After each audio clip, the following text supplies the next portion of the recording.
भाइयों ये क्या हो गया, कैसे हो गया?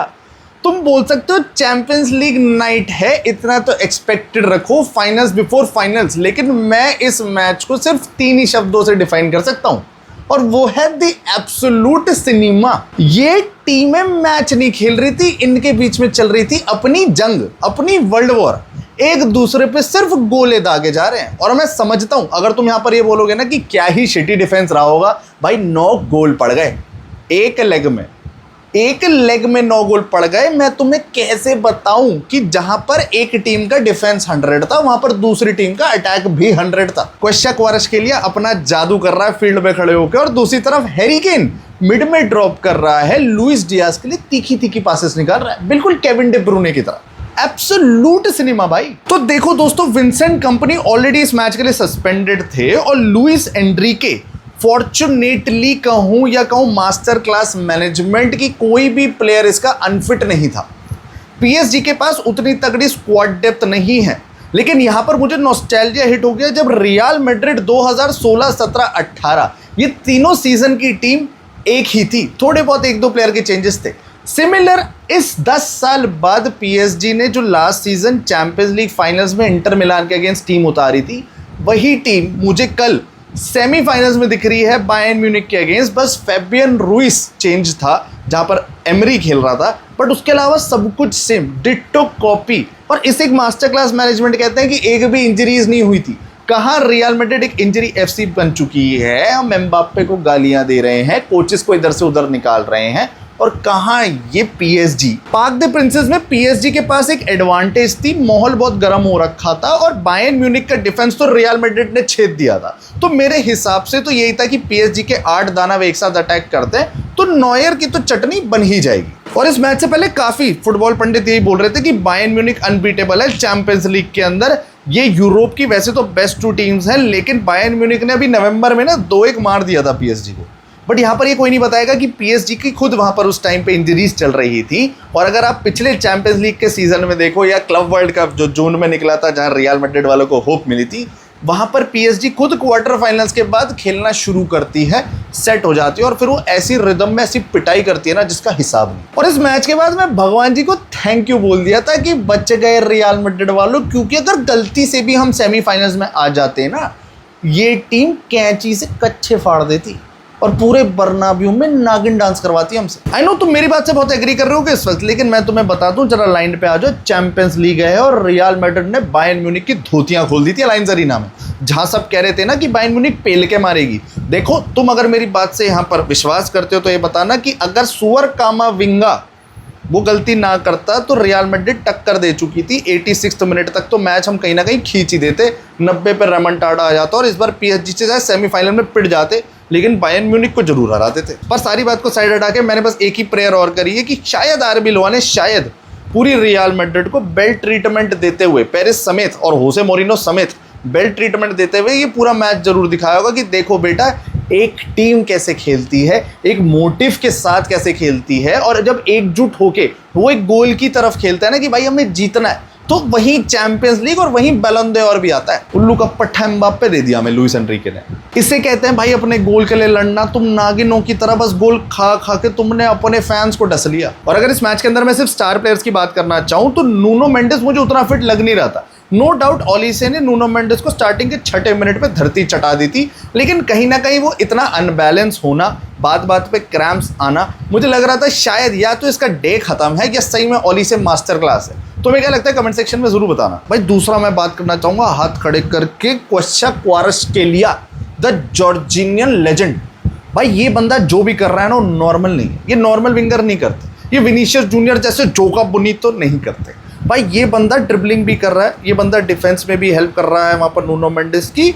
और जिस हिसाब से इसने उस्मान डेम्बेले ने जो गंदा सा हगास ट्राई मारा था ना, कर्लर मारने की ट्राई की थी, उसने 2 मिनट में बेइज्जती उतार दी थी, 2 मिनट में नेस्ती उतार दी थी। क्या कर्लर मारा था, सुपर गोल बाय क्वारस्ट के लिए। पहले मुझे लगा 1 सेकंड को कि इसकी हैमस्ट्रिंग खिंच गई, बारकोला चेंज करेगा, नहीं भाई आखिरी तक खेला, इस बंदे ने मारा है सबसे ज्यादा प्रेस, सबसे ज्यादा अटैक। और तीसरा प्लेयर जिसके बारे में बात करना चाहूंगा, उससे पहले मैं बार्सिलोना वालों को थोड़ा पीठ पे या कंधे पे हाथ रख के सहारा देना चाहूंगा कि बुरा तो लगता है। देखो बुरा तो लगता है क्योंकि हम अकेले नहीं थे जिसको लुइस एनरिके ने चूना लगाया। और साथ ही साथ डेम्बेले, ये Dembele back to back Champions League जीतने वाला है, बैक टू बैक बालंदे और जीत सकता है। और ये बार्सिलोना का प्लेयर था, सिर्फ हॉस्पिटल में पड़ा रहता था, डेम्बुलेंस बोलने लग गए थे।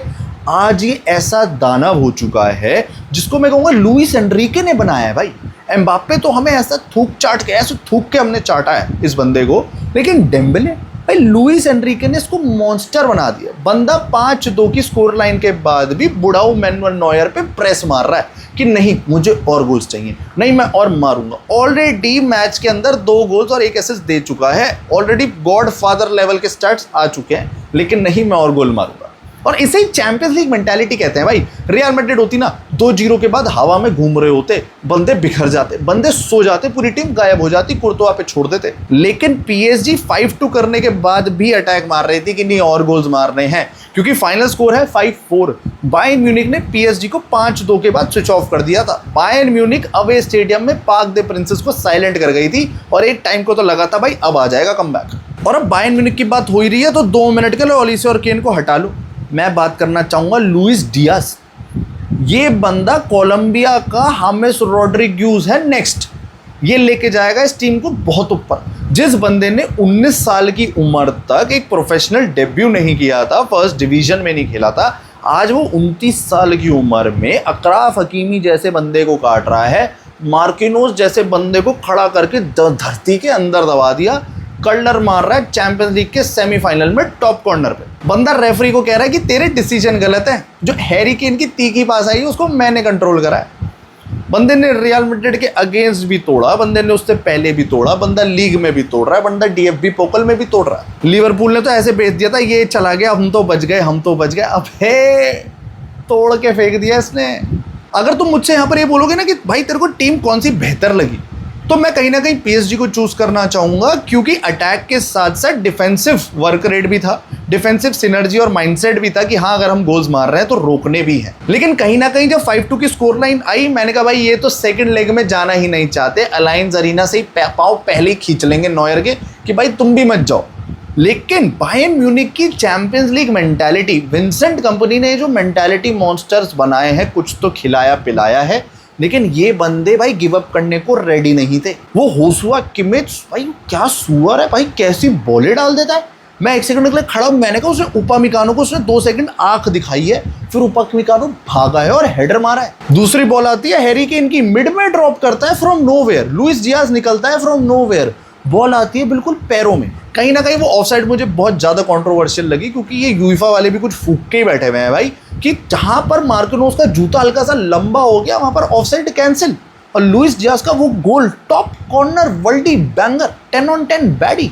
ये देख के मुझे बस ये लगा कि पीएसजी शायद 5-2 के बाद जो स्विच ऑफ हुई, जो हमें रियल मैड्रिड में भी देखने को मिलता है कि कैसे हमारे ये सारे सुअर गोल मारते हैं, 2 गोल के बाद स्विच ऑफ हो जाते हैं और हंसने लगते हैं और फिर हेक्टर बर्लिन जैसे लोग ये रियल बेटिस में गोल मार देते हैं, ड्रॉ कर देते हैं। क्योंकि तुम अवे स्टेडियम की बात करोगे ना, न्यूकासल कैंप न्यू में पिट के चुप बैठ गई थी सेकंड हाफ में, जब 7-2 की स्कोर लाइन चल रही थी ना, पूरी टीम स्विच ऑफ पड़ी थी, सारे प्लेयर गिव अप कर चुके थे। लेकिन यहाँ बायर्न म्यूनिख 5-2 से 5-4 3 गोल की लीड पीएसजी के पास थी, जो 1 पे ला दी। डन एंड डस्टेड हो चुका था, अवे स्टेडियम में उनके फैंस को रुला दिया गया था। लेकिन नहीं, अलायंस अरीना में बात करेंगे और अब देख रहा हूँ वहाँ क्या होगा, वहाँ होने चाहिए कम से कम 20-22 गोल। मैं प्रिडिक्ट ही नहीं कर सकता फाइनल्स में कौन जा रहा है, मैं प्रिडिक्ट नहीं कर सकता लेग 2 का स्कोर क्या होगा, मुझे चाहिए गोल कम से कम 20-22 और। अब देखो वीडियो को तो जल्दी से लाइक कर दो, लेकिन लेग 2 की स्कोर प्रिडिक्शन मुझे तुमसे चाहिए कमेंट सेक्शन के अंदर। मुझे तुमसे जानना है कि कौन सी टीम फाइनल में जाएगी और क्या यही चैंपियंस लीग जीतेंगे। चैनल को सब्सक्राइब करना बिल्कुल मत भूलना, क्योंकि हम करने वाले हैं Arsenal versus Atletico the most हराम बॉल का बहुत चलो, और उसके बाद बेहतरीन फुटबॉल स्टोरीज आपको मिलती रहेंगी मेरे चैनल्स पे। तब तक के लिए हाला मादरी दिना दमास मेरे दोस्तों।